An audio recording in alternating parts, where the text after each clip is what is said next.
কৃষির সঙ্গে সঙ্গে আমরা হুগলি এবং মেদিনীপুর সম্পূর্ণ আলু চাষের উপর নির্ভর করে আমাদের দরিদ্র কৃষক। সেই কৃষিতে এই বছর আলুর যে অবস্থা তাতে অনেকেই সুইসাইড করবে। এবং আমরা চন্দ্রকোনা বিধানসভার 4 নম্বর মানিককুণ্ড অঞ্চলের রাখালাড়ি, যিনি খুবই গরিব মানুষ ছিলেন এবং আলুর উপরে নির্ভরশীল। আলু দাদন দিয়ে চাষ করেছে, দাদন নিয়েছে মানুষের কাছে, এবং সেই দাদন দিতে কি করে পারবে এবং সংসার চলবে কিসে? আলুর কোনো বিক্রি নেই, আলুর কোনো দাম নেই। সেই চিন্তাতে উনি গত রাতে জঙ্গল সাপ বিষ খেয়ে সুইসাইড করেছেন।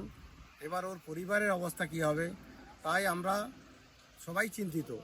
এই শুরু হয়েছে এবং অনেক চাষি এরপরে একে একে আত্মহত্যা করবে, এবং সবটাই হয়েছে কেবলমাত্র আমাদের রাজ্য সরকারের উদাসীনতায় এবং মাননীয়ার অপদার্থতায়।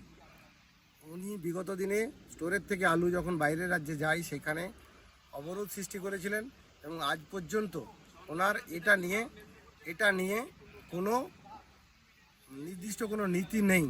উনি চাইছেন যে কলিকাতার মানুষ যত কম পারবে কম খরচাতে আলু খাবে, কিন্তু চাষিরা আত্মহত্যা করুক বা চাষিদের কিভাবে চলবে সেই চিন্তা না করুক। এটা মাননীয়ার সবচেয়ে বেশি আমাদের পক্ষে দুর্ভাগ্য যে মাননীয়া কোনো এই বিষয়ে চিন্তা না করার জন্য।